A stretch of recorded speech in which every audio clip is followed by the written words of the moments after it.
Good day to everyone, and thank you for joining this webinar in the series Sustaining Outstanding Analytics Organizations. My name is Arnie Greenland, a practitioner myself and currently professor of practice at University of Maryland. Today, we are very fortunate to have two senior analytics executives from the company Meta, which many of you know is the new name for Facebook. They are JP Luce, Director of Analytics for Enterprise Products, and Julie Ward-Drew, Applied Research Manager in Meta's Enterprise Engineering Organization. They will speak on the topic, Building a Vibrant Enterprise Analytics Organization at Meta. Before we start, it is our custom to say a few words about the sponsoring organization Informs Practice section. You see on the screen the slide, which talks a little bit about the section. And I'm just going to spend a moment.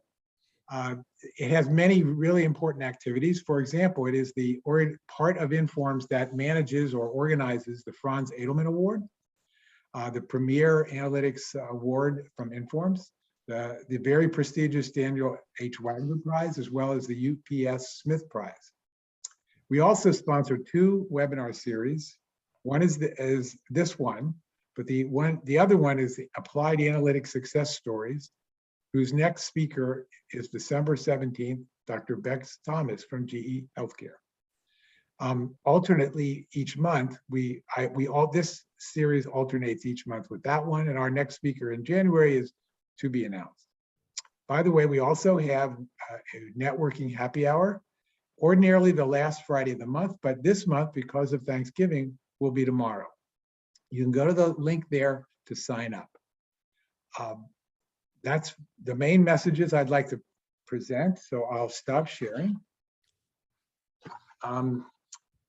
Note that we will leave about 20 minutes at the end for questions.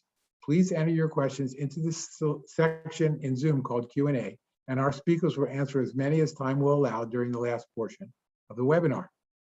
JP and Julie will start out with a short slide deck in which they talk about analytics at Meta, where it is in the organization, what they do, and how they do it. Without further ado, let me introduce JP, who will start out by saying a little about himself. Thank you, Arnie, and thank you so much for having us today. So a little bit about myself. I joined Meta Facebook in 2017, and I'm currently leading the analytics organization that we're going to talk a lot about today, supporting our enterprise products team. Prior to joining my current team, I built Meta's sales and marketing central analytics teams, where it was a team focusing on sales analytics, reporting, and building math-based revenue forecasting. Prior to joining Meta and prior to 2017, I've spent 9 years supporting Cisco's supply chain in various analytics roles, primarily focused on performance management and data management, advanced analytics. And prior to that, I received my PhD from industrial engineering from University of Wisconsin. Julie? Sure. Yeah, thanks for having us. I'm Julie Ward-Drew. I'm an applied research manager in Meta's Enterprise Products org. My team is within JP's Enterprise Analytics organization, and our team's work is building AI, machine learning, and optimization solutions that enable step-level improvements in enterprise productivity. Prior to joining Meta 5 years ago, I worked as a distinguished technologist at HP Labs, applying optimization and ML techniques across a wide range of enterprise applications. I'm really proud to be able to say that while I was at HP Labs, I led the team that won the 2009 Franz Edelman Prize that Arnie mentioned earlier for our work in product portfolio management. And before joining HP Labs, I got my PhD in operations research from Stanford. So I'd like to share our slide deck, and Arnie, are you sharing? You're sharing it. If you hit F5, it might make it bigger. Make it bigger. Okay. F5. Let's see. Nope. Okay, I can't quite see it. Let's see. It is on the screen, so okay. Hopefully everybody's seeing it. I've maximized it on my screen here. So yeah, I think good. Okay, great. One of our principles, let's see, let me go back to, yeah. So most folks are probably familiar with Meta, though perhaps more familiar with the name Facebook. And I just wanted to start with a little context about the company before we dive into the enterprise analytics organization. So our company's mission is to give people the power to build community and bring the world closer together. Over 3 billion people use one or more Meta apps, Facebook, WhatsApp, Messenger, and Instagram, to stay connected with each other. Over 200 million businesses use our apps to connect to their customers and grow their businesses. Each day, over 100 billion messages are shared using one of our services. And over $5 billion has been donated through Facebook. And a little known but useful fact for folks who work with charities is that Facebook covers the payment processing fees for funds raised on Facebook, the only platform that I know of that does that. One of our principles is to serve everyone. We work to make technology accessible to everyone, and our business model is ads, so our services can be free. Now, the everyone mentioned here is a lot. When I joined the company, I didn't have a full appreciation of the scale we were being asked to solve for, or the role that the company and our discipline has in helping small business customers grow. So I'd like to start the conversation today with a story about a project that I took on soon after joining the team. And my hope is that this story provides a unique window into the work we do and the potential for analytics teams to make a meaningful impact in the industry. When I joined Facebook 5 years ago, Facebook's finance team came to my team in need of help. So at that time, we had about 20,000 advertisers who were paying for their ads using monthly invoicing. So these customers have a credit line with the company, and they pay invoices each month on 30-day terms. Customers can often increase their ad spend very rapidly, especially around peak periods. And we needed to be able to respond very quickly with credit decisions to avoid these advertisers running out of credit and being unable to run their ad campaigns over holiday weekends. The challenge the finance team was facing was managing these credit limits for this large number of customers and maintaining, in doing so, maintaining enough credit for the customers to spend on running their ads, but also avoiding risk from bad debt losses. And at the same time, our customers, our business was growing very rapidly. So many new customers were using monthly invoicing. We forecasted that based on the growth rate we were seeing, that the volume of required credit decisions would grow by 5x over the next 3 years.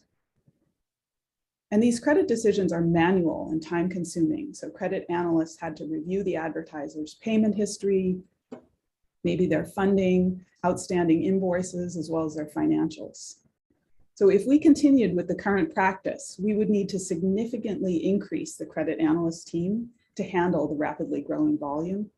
We needed to find a way to keep these analysts focused not on all of the credit decisions, but the right ones, the risky ones. So our challenge was to find a way to provide our advertisers who depend on Facebook to run their businesses the necessary capital in the form of credit, while also making decisions quickly so as not to impact their ad campaigns, also while managing risk, and doing so at massive scale. We recognized an opportunity to apply machine learning to help automate credit decisions. We built an ML model to evaluate advertisers' credit risk. Our model relies on the advertiser's historical payment and spend history, other on-platform data. So for example, whether their ads comply with our business integrity policies, and also public financial data. We found that our model was very good at discriminating among advertisers for credit risk. In our test set of advertisers, we found that the worst 10% of accounts captured 82% of the bad debt write-offs. So we use this model to automate credit decisions for the low-risk advertisers, the vast majority of them, so that credit analysts could focus on the riskiest accounts. We launched this in November 2018, which was just a few weeks before Thanksgiving, and the effect was immediate. We saw a dramatic drop in advertisers hitting their credit limits, so they were no longer inhibited from running their ad campaigns, even through the Black Friday weekend, which historically was when we saw the most credit outages we saw fewer than 0.2% of advertisers reaching 95% credit utilization. At the same time, we saw a huge decrease in manual credit reviews. Analysts were freed up to focus their energy on the riskiest accounts. And at the same time, our bad debt rates remained low. 3 years later, we're still using our credit risk model to manage credit limits for our advertisers. And today, almost 90% of our credit decisions are automated. We maintain very low losses due to bad debt. And most importantly, our customers have access to the credit that they need to grow their businesses. So with that anecdote, I'd like to now hand it over to JP, who'll give you an overview of the Enterprise Analytics organization. Thanks, Julie. So reflecting upon the story that Julie just shared, the next 15 minutes we're going to spend really talking about what are the ingredients that made this story possible and how we scale that story across many different aspects of our enterprise.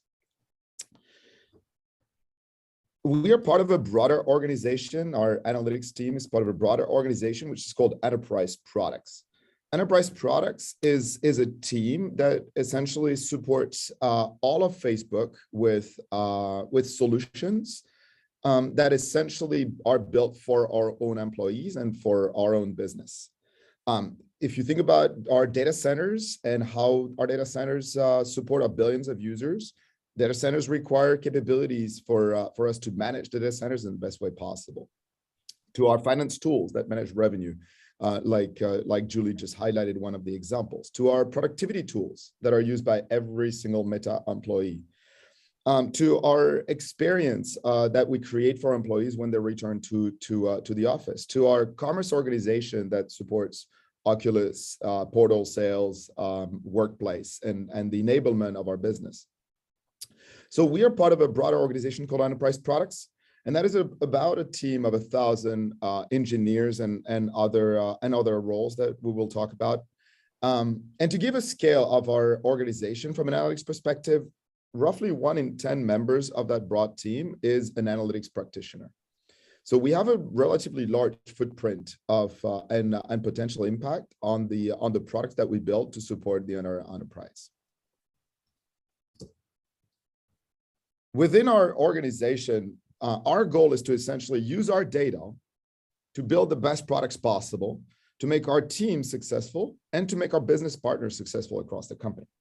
We have 3 major roles within the enterprise analytics organization. Applied research, which we will talk in depth about, and Julie will walk us through how we are organized. And this is a team of applied researchers that build machine learning models, optimization models, et cetera. We have data engineering, who is a strategic role in being able to make data available for our products to function. And then data science, being able to understand how our products function and grow. The key, in my mind, in building the organization at Meta and what we've really worked on is the ability for us to own the end-to-end of all analytics in support of our products and our business partners. And this representation is the best way that we've found to highlight the connection between those roles. So if we go from the left to the right, we essentially have the entire life cycle of data, from data creation, ingestion, to the analysis of the data and the preparation of the data and the interpretation of the data, all the way to the building of models to utilize the data in a different way in our products. The key is that at the end of the day, each of these roles has separate skill sets, separate capabilities, but it is in the interaction between these roles that we essentially see the magic happen. So on purpose, we kind of defined it and we showed it in that pictorial representation. So if we start from the left, where we have our data engineers.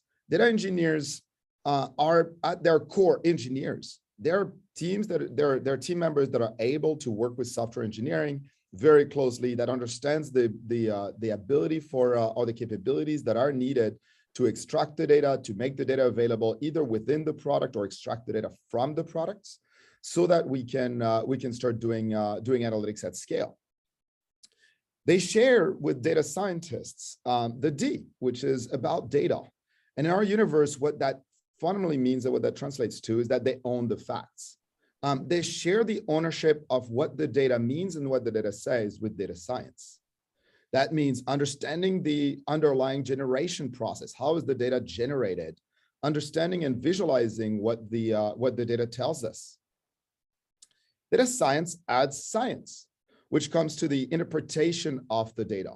It is about influencing the product direction, making sure that we understand what the data tells us in order for us to maximize the ability to use that data and to direct the product in the way that would get the highest impact to Meta and Facebook. It is about providing insights. They share this science with our applied scientists, or applied research scientists, because the applied research scientists need to also have a very good understanding of what is the best business problem and that they can solve with that data. So they have to share an understanding of the interpretation that is coming from the data. And then finally, on the right side, we've got our research, and that essentially comes from modeling and providing that output at scale in terms of building into our products. The last piece of it, which is not shown here, is the connection between the applied research to the engineering universe. And I think Julie will mention that in the skill sets that we're looking for. It essentially closes the loop between the research aspects of things and makes it applied in a way that essentially connects back to the engineering universe that generates data that we can essentially iterate on and have a better understanding on. So the beauty of the team, in my mind, that we have built, and some of the things that you will see and maybe questions that you may have, is that because we've been able to own end-to-end the entire spectrum of all of the skill sets within analytics to make analytics successful, we're able to connect the dots to emphasize our ability to work on these lines between the roles that make our ability to build models much more efficient. As an organization, before we go much deeper, I'd apply research team, so the right-hand side of the previous slide. The objective is to use machine learning, optimization, NLU to create step-level gains in automation and productivity for our products. It is to provide this next level capability that our products would be able to deliver for Meta through those techniques. This is one team that Julie will walk us through. We currently have about 30 applied research scientists supported by annotators as well as interns that we nurture in our summer internship programs. Without further ado, Julie will take us into the actual composition of the team and skills. Great, thank you, JP. So our team works across 5 main technical areas. The first is traditional machine learning on structured data, but we also work in computer vision, natural language understanding, as well as multimodal learning, where we're combining features that text, images, videos as features in our models. And finally, operations research like optimization, simulation, and things like that. So those are the main areas of work. Given the breadth of areas we work in, you might wonder how we hire to maintain skills in all of these areas. And the answer is that we hire generalists. So we're looking for people with really strong technical foundations who are excited about working on a broad range of technical problems. And because of their strong foundation, our team members can pick up new skills given the right mentorship. We create lots of opportunities for them to do that. They have enough breadth so that they can be staffed on any project in the team. It's not easy to find such versatile people, and recruiting is absolutely critical. It's something that we take very seriously. We approach interviewing in a really structured way and look for a very specific set of signals that I want to share here. So first, we look for technical breadth, which includes a solid foundation in probability and statistics, knowledge of best practices in machine learning, hands-on modeling skills. So we actually have hands-on interviews, involving building models. The next set of skills we look for is technical design. So can the candidate frame the problem? Can they design an end-to-end solution? Do they demonstrate creativity in their approach? Do they choose the right metrics that associated with the business problem? Can they comfortably discuss pros and cons of different approaches? And can they, or do they proactively address considerations about putting models in production? Things like latency. Software engineering skills are also important. So here we look for strong problem solving, coding, verification, and complexity analysis. And again, we're looking for hands-on skills here. In addition to these technical skills, we place huge value on soft skills. Strong communication is essential in our work. So it's a very important signal we look for, and we look for it across all interviews.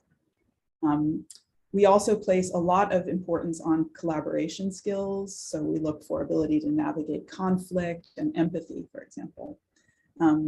We're looking for people who have the capacity for growth and are very open to feedback. Facebook is a culture where feedback comes in abundance, so it's good to be comfortable with that. We want to find people who are comfortable moving forward in the face of ambiguity, because that's often what we need to do. So they need to be able to find, what is the real problem here in an ambiguous situation. Skills like perseverance, proactiveness, these are also strong assets. And focus on impact is one of the company's core values, and it really drives our team's prioritization and across the company. So we look for people who are able to prioritize based on impact and who really care about impact. And finally, we look for signs of vision and drive.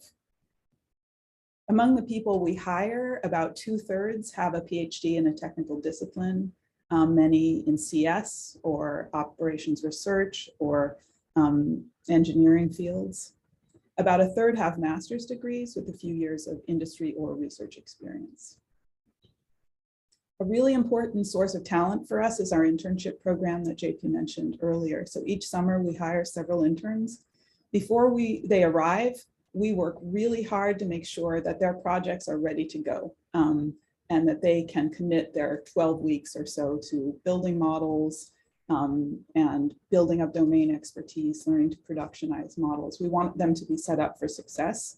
And that initial investment means that they usually return as full-time employees because they have a great experience.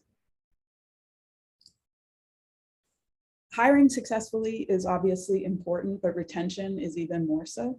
So I want to talk about how we keep people happy.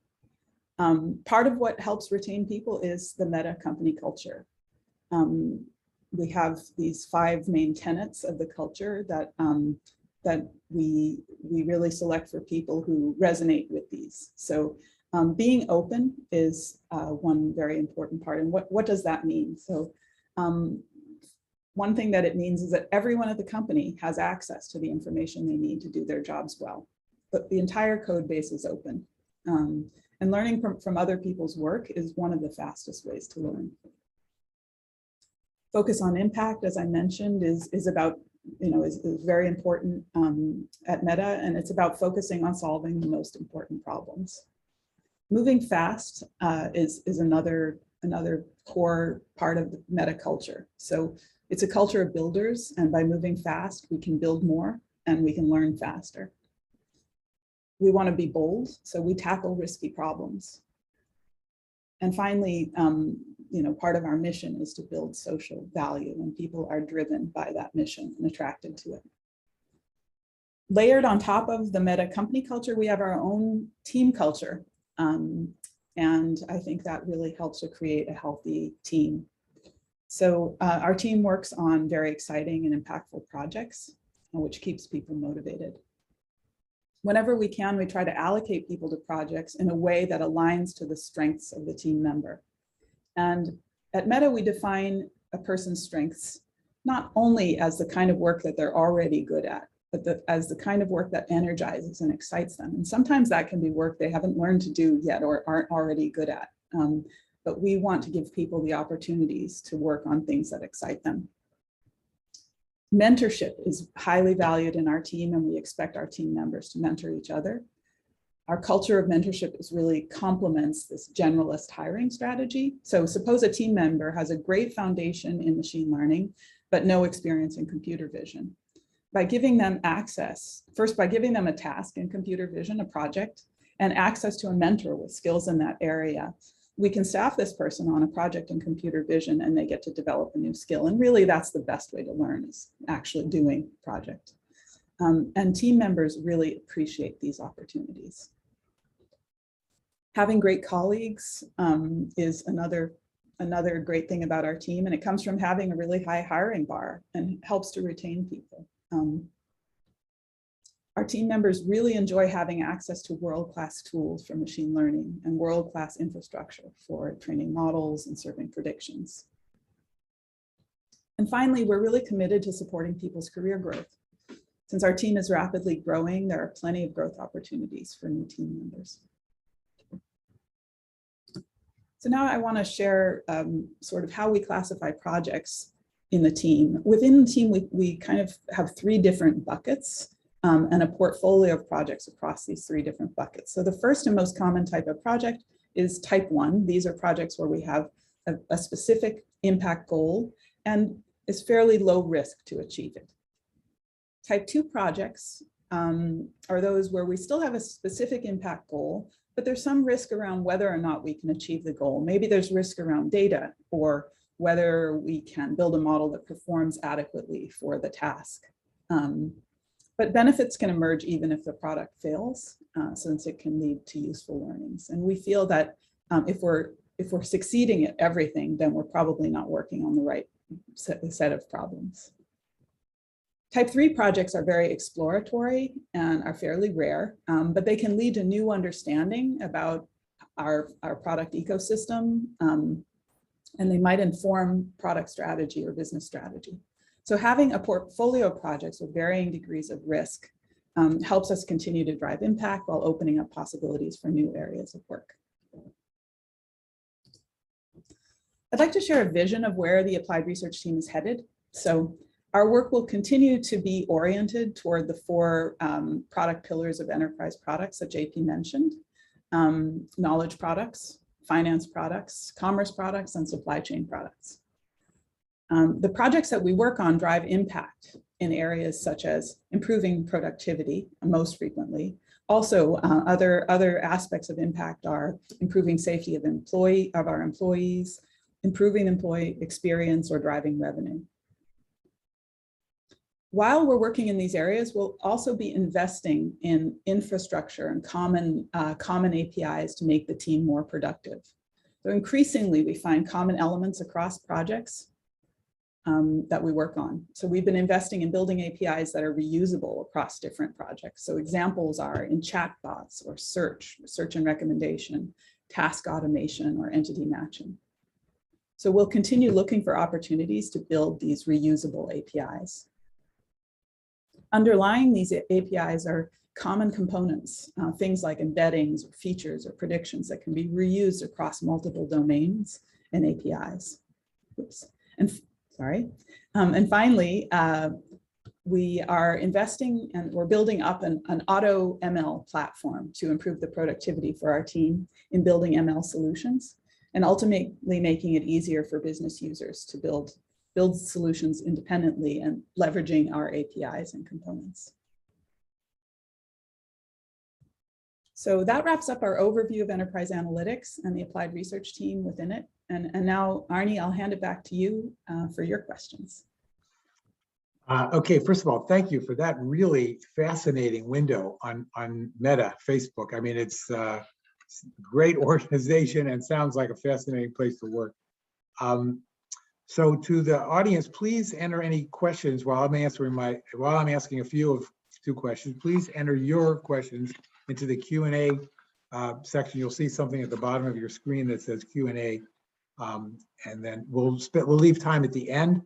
Good news is quite a few of the questions I was going to ask you already answered in some ways in your presentation. So maybe we'll try to be efficient in that time. So JP and Julie will hang on. We'll now pivot to the questions that I prepared. So JP and Julie, would you please share with the listeners today how your experiences as analytics professionals have changed through your years at Meta, Facebook, and in particular, how your roles in the organization have changed? Let's start with Julie. Sure. I would say I've experienced two major changes since I've joined Meta. The first is that as we've grown, we've added this dedicated data science team to our organization. It was not there when I first joined. And at that time, applied researchers were responsible for creating metrics for our products. They were doing ad hoc analysis to estimate project impact, and we were measuring the impact of the projects we delivered, in addition to building models and productionizing models. But now we have a dedicated data science team that does this metric design, the impact estimation and measurement. And as real data scientists, they do it really well. And this allows our team to focus on our strengths, which are modeling and putting models into production.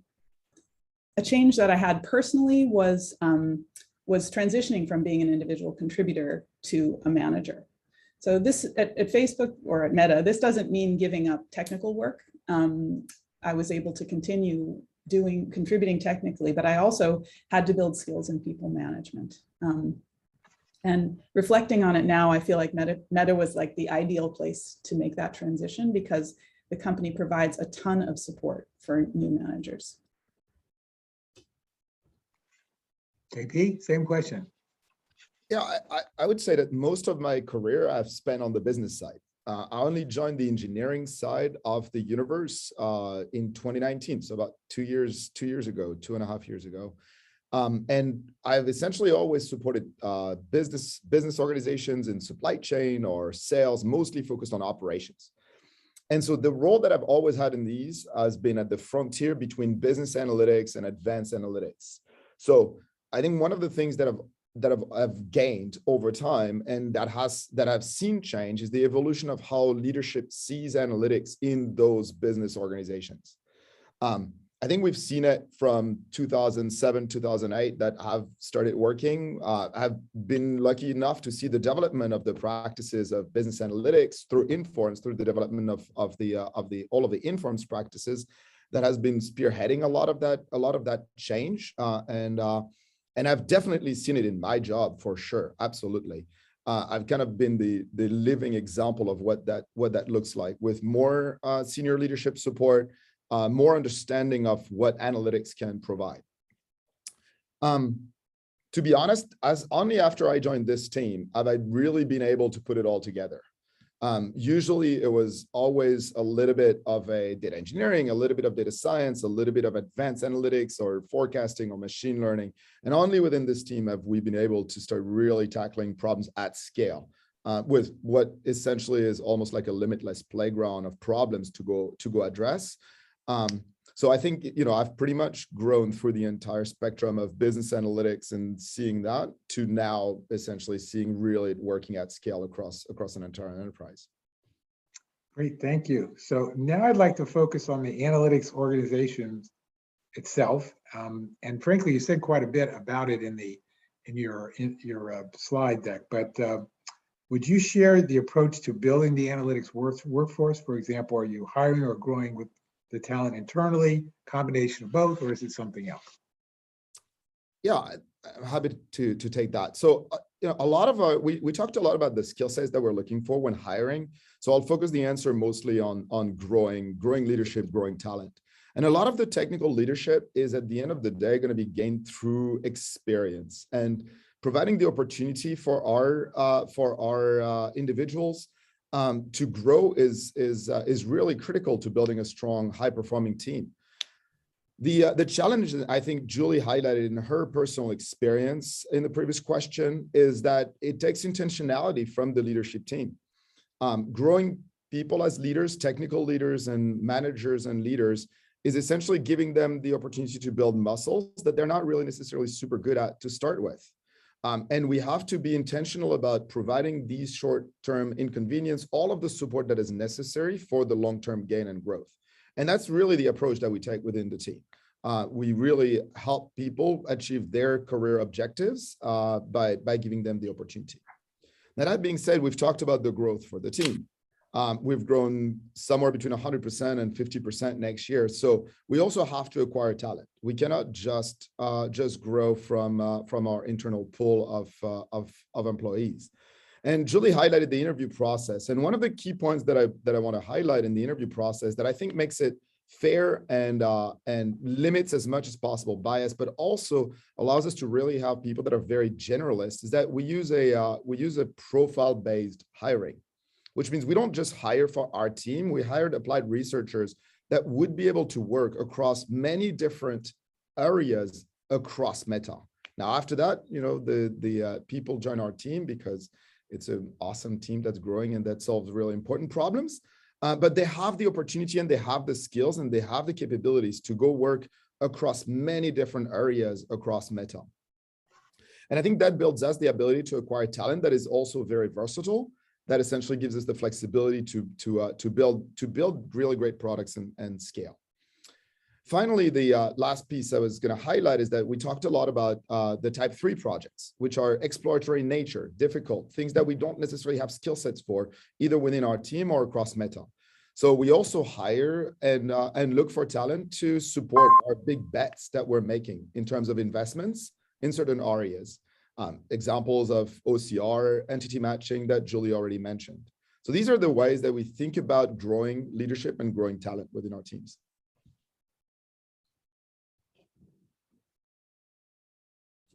Arnie, you're on mute. I was on mute because my phone went off, and I apologize about that. Anyway, so I want to focus a little bit on the impact and commitment of senior management in your organization, and how important has that been to your organization's success? And JP, I think you're going to take. Yeah, this has always been, since 2007, this has always been the #1 thing that we highlight, the importance of senior leadership support in building what we want to build. And we have seen the pattern since that time. It hasn't fundamentally changed. Senior leaders that are not necessarily analytically driven get really excited about ML and AI, yet they don't really know the potential it has, but they really get excited about it. Leadership doesn't necessarily fully understand the end-to-end picture and the connective tissue that exists between the different functions and the different specialties of analytics, and therefore over-rely on sometimes applied researchers, as Julie mentioned, to essentially do it all. And it goes into this unicorn type concept that does not maximize the impact that people may have. And finally, what is really, really common that I've seen in senior leadership is that they have a very clear understanding of the business problem they're trying to solve. So if we put it all together, our job at the end in terms of leadership is to connect the dots for our senior leaders and be able to provide proof points and build the team and orient the strategy of the team using the different functions that we have and the different skill sets that we have at our disposals, and coordinate across those skill sets seamlessly to solve those business problems. Moving the needle for the business at the end of the day is key to success. And I understand there's one question as primary measure of success for the team. So addressing that here, at the end of the day, we are measured in terms of impact. It's automation, it's productivity, it's safety. Are we able to move the needle on key indicators that we define that matter for our most senior leadership? How much are we able to move those needles, providing automation, providing capabilities, providing more advanced methods in our products? How much are we able to move those top level metrics and KPIs?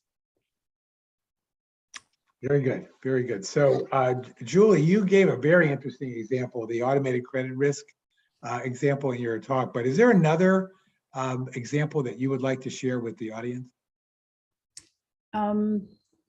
Well, there are many. Our team has worked on many dozens of projects at this point. One that I could offer also in finance is document OCR. So this is document intelligence in general. This is something where our team has built expertise and APIs around, where we can automatically extract information from documents there are millions of types of enterprise documents, right? Invoices, contracts, remittances. How do we, avoid all the manual work of having people have to process these documents and instead automatically extract information and act upon it? So in the area of when our customers pay us, we have to comply with their instructions for how to apply their payment to their open invoices. And they provide those instructions in the form of a remittance. So we use this document OCR technology to extract this information from remittances and apply the cash automatically. So this is another way that we help our customers, because when they make a payment, but their payment is waiting to be applied, they can't spend, right? So it's another project oriented around improving the customer experience by unblocking their ads and by applying their cash more quickly. Okay, it sounds like you have an endless supply of fascinating problems to work on. So here's a little bit different kind of question. We're living and working in a challenging time, considering both political and working safety challenges, for example, COVID. How has Meta dealt with these issues, including changes in working structures, as well as new types of analytics problems that you faced? So we definitely had challenges with COVID, very similar to most large organizations, right? It really disrupted the way we work. But going beyond that and going into the later part of your question around the new types of analytics that we had to deal with, I'll give a couple of examples. We used to onboard about 300 to 1,000, somewhere in that range, of new employees every week. And the way that this was done is all in person. Everybody was coming out in Menlo Park, and we had a 2-day session with great speakers. And at the end of those 2 days, you were essentially getting your equipment, your laptop, your phone, whatever equipment that you were required for your role. And you were logging in for the first time in live sessions, and we had support folks that were coming in helping the team. Well, when we essentially went on lockdown, we could not do that anymore. We had to essentially start really thinking hard about the capabilities that we need to develop from an analytics perspective, the end-to-end spectrum of analytics, understanding how we are going to get those laptops to people, how many laptops we need to get, like how do we onboard people, how do we connect all of the products together to seamlessly interact so that our employees can have a really great onboarding experience, creating that new onboarding experience. This required a lot of cross-functional work across many systems and coordination across many systems that you can imagine analytics was a very large part of. The second example I can give is, things that we don't necessarily think about around badging, right? So before COVID, it was relatively easy. You come into a building, and if you don't have a badge, or if you want a new badge, you essentially get the capability to go into a room. There's a nice blue screen, and somebody takes a picture, and it's very common and very it's very uniform, and everybody's got the same picture on the badge. But with COVID, we can't do that anymore, obviously. So the team had to build capabilities, image editing capabilities that allows us to take a picture and remove the background and automatically, so that we can create those pictures automatically within the specs and the validations and so on. This essentially eliminates a lot of manual time that you can imagine somebody was essentially potentially like clicking and removing background by manually lassoing somebody's face. So these are some of the examples amongst many that where we had to essentially step in and provide analytics capabilities to support our teams. Awesome. So we're getting to the time when we may want to open up for questions, but I'll leave one last question, which is for both of you. Is there anything you would have done differently knowing what you know now? And you want to start, Julie? Sure. Knowing what we know after the pandemic, we found that people can work very effectively while being remote. And if as an industry and as a company, we anticipated that trend, I think it would have made hiring and growing a lot easier. So today, our team is hiring in multiple offices across the globe, as well as for full-time remote work. And I think that really opens up to a lot more candidates who don't necessarily want to be in the Bay Area, for example. So I would add that to one thing that if I had known I would have hoped to influence. Okay, JP, you have one to share? I think hiring is going to be our critical thing. We have developed new techniques to hire talent across all of our disciplines, and being able to hire maybe at a pace that is extremely high, creates challenges and creates challenging in onboarding. So stronger onboarding plans, onboarding capabilities, making sure that people get onboarded faster and better is things that we would probably do slightly differently in the past 18 months for sure. Okay, great. Thank you so much. So we're going to pivot to questions provided. And while our speakers are taking a look at them, I'm going to answer the first question because it's really sort of for me or for the planning. Yes, this will be recorded. If you look in the upper left corner, it says recording. And when you entered, it actually had you click, it's okay to be recorded. So who's going to start first with answering a question? I'll send a question over to you, JP. What does supply chain mean for an organization? I was actually typing the answer for this one. So it's okay. I'll just read what I was typing. So the supply chain means it is a very broad terms within Meta, and I'll give just 2 examples to give context. So we have a lot of data centers, and some of our data centers material fails. Well, that is core supply chain capabilities, right? Understanding, being able to forecast, planning, like plan spares that we need for our data centers. If you have 3 million hard drives, you can imagine that it is not necessarily an easy job to do that. And then you need to prioritize repairs and so on. So that's one example. And then the other is pure sourcing. I mean, we build a lot of data centers. We source a lot of material.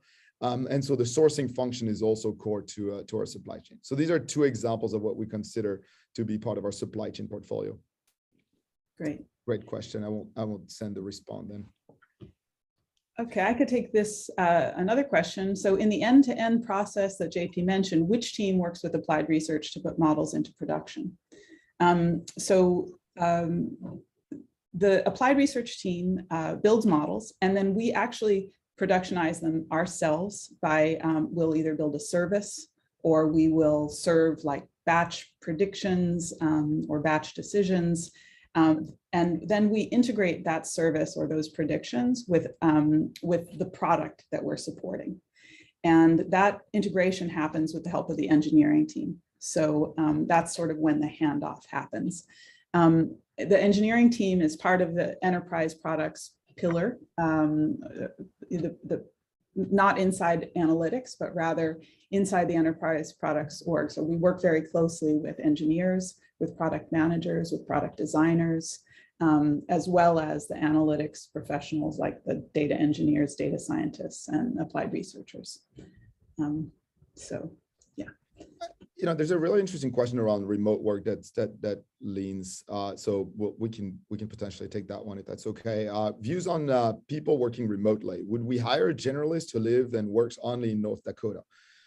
The answer is absolutely yes. What we've learned from COVID is that we are absolutely able, if we structure the organization in the right way, we're absolutely able to create an environment in which remote work is seamless.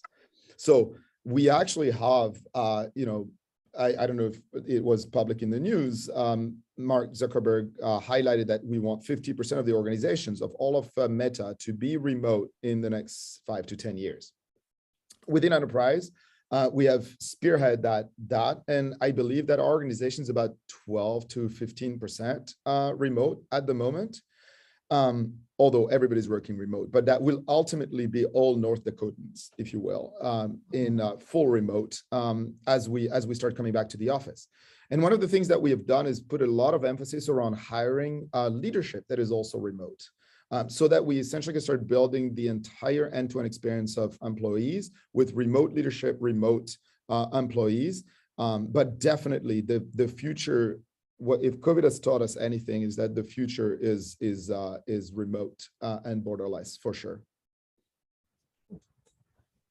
I'll take this question about whether the team also works on the enabler technologies such as embeddings, or is this a horizontal function across Meta? So the answer is both. So we do leverage embeddings that are created by the Facebook research teams like FAIR. Those are state-of-the-art models and embeddings that we definitely leverage for our projects, but we also contribute components that can be reused across the company. So we publish features that can be leveraged by other teams and are leveraged by other teams. And that's something really great. I mentioned the Facebook machine learning infrastructure. Like, we have this massive library of features that can be leveraged across projects. And we do contribute there as well. I can take one and then I'll give you one, Julie. Okay. So do we have a suggestion on how business analytics organizations can improve their track record? So, I'll answer, I'm not sure it's the exact question, but I'll answer in a certain way that I think is very specific to Meta and that I've really embraced, and that I think has made a huge difference in at least my ability to highlight the track record of what we do. In Meta, our data scientists and applied researchers and data engineers write a lot. So to give you a scale, for an organization of about 100 people, the first 6 months of the year, the team has written the equivalent of the first 2 books of Lord of the Rings, right? In terms of insights, analytics, etc. And I think it's super valuable because at the end of the day, a data scientist will spend 40, 50, 60 hours of their time doing analysis, going deep, or a machine learning engineer or an applied research scientist will spend a lot of time building a model. Then if they have the ability to analytically transcribe that into something that is consumable by myself, by leadership in about 10-minute read, that essentially means that that team member has fully internalized what the value was for this work, and they're able and proud to essentially expand it for the world. So I spend a lot of time reading those notes, and they're extremely insightful. They allow us to build better products. They allow us to highlight the value that was provided, and both the how, the why. And it gives us a timeline of, a note that is starting that essentially highlights a business problem to the solution. We have essentially everything recorded in some sense in an analytical way that can be consumed by people who know how to read. So this is really one of the values that we have, one of the ways and tricks that we have used to highlight improving our track record. There are lots of products, Julie, that exist out there for automating invoicing, etc. As we look at solving the automation with invoicing, do we consider outside product? Why do we build it? Yeah, that's a great question. We do actually. And sometimes we do actually use third-party products. I mean, our team isn't directly involved in using them, but we can sometimes help with evaluating them. So there's a mix of internally built products as well as third-party products. But when we see an opportunity to build something that can be leveraged across multiple areas, and we feel we can do as well as what's available in the market, then that's part of the decision to decide to build it internally. Let's see here. How does the organization decide what problems to focus on? Is there an internal funding model where business customers fund the applied research team to work on their problem? Do you want to take that? I can either. All right, take us. Okay, there's no internal funding model. So we are, I mean, I'm aware of other organizations that work that way, but we are just our own kind of cost center, I guess, as one way to put it. And how do we decide what problems to focus on? I hinted earlier that focus on impact is kind of part of the Meta culture. We work hard to estimate impact of projects. I mean, first we have metrics, right? We are very clear about how are we going to measure success with a given product, and it can vary from one product to another. So sometimes it's about productivity. Sometimes it's about people safety. It varies across products. But once we've locked in on what those sort of North Star metrics are, We choose the products that are the projects that are likely to have the most meaningful impact on those metrics. That's where our data science team comes in, is they're really doing the analysis to estimate that impact and help us prioritize. So it's really critical to have their help. So I hope that answers that question. Let's see. There was one question on which team works with applied research to put models into production. So we're part of an engineering team. And what that means is that out of the 1,000 people that I mentioned at the very, very beginning, we have about 500 or 600 engineers. So they build products. They build products that allow workflow to be working, systems that allow us to be. If you think about like the data center example I was giving, ticketing systems that allow you to queue problems, etc. So that is the core platform of products that we essentially plug in from an applied research perspective to improve, to essentially allow us to have these step functions, capabilities, and gains in all of our products. So the products essentially are the interface in most cases of for our applied research team to land impact and productionalize. Although, oh, sorry, go ahead, Julie. Oh, I was going to move on to the next question. So if you have I was just going to say, although as Julie highlighted, there is a SWE component to our applied research team. Our applied research team is fully accountable to productionalize its own models. It is how we reach the scaled impact of those models that essentially gets plugged into products that engineers build. Mm-hmm. There's a great question here about why hire only generalists. So if 60% of your new hires are generalists and the others are specialists, wouldn't the 60% provide enough flexibility to assign people to all projects and thus enable you to hire some fantastic specialists? So to answer this question, we do actually hire fantastic specialists who also have a really strong foundation. With our interviewing process, we find many people like this, and those people become critical mentors in the team. They also can, they naturally fit to certain areas. So if somebody comes in with a huge amount of expertise in computer vision, they would naturally fit to the domains where there are a lot of computer vision problems. And then we deliberately kind of give other team members the opportunity to work with them on smaller projects where they can learn computer vision skills and have the mentorship of this more senior person. So, so the answer is we do also hire people with deep specialties, but they have that generalist, they have that solid foundation. There's a really, really good question, right? Around if we still have time, Arnie. Yeah, there's about 2 minutes, about 2 minutes left. Do we have any recommendations on how to apply to data science internships when your research background is out of scope? Healthcare, for example, right? But you do have general data science skills. So Meta hires talent, not necessarily disciplines. So I would absolutely not hesitate and apply. Definitely. We have people from all sorts of backgrounds in our teams, right? We do have people that have healthcare backgrounds. I interviewed somebody who was an epistemologist just a week and a half ago. The type of backgrounds that we have is incredible. That actually is one of the things that makes working at Meta really nice and enjoyable, is that you get to meet people with incredible varied background. So I would absolutely not hesitate. There is no frontier. To go one step further than that, I will be very transparent to say that when I interview leadership roles, I tend to not look at people's resume before I interview. And I'm not saying screening, I'm talking about really actually doing the interview for leadership. Because it biases me massively. When I see somebody from the University of Wisconsin, I get slightly chauvinistic.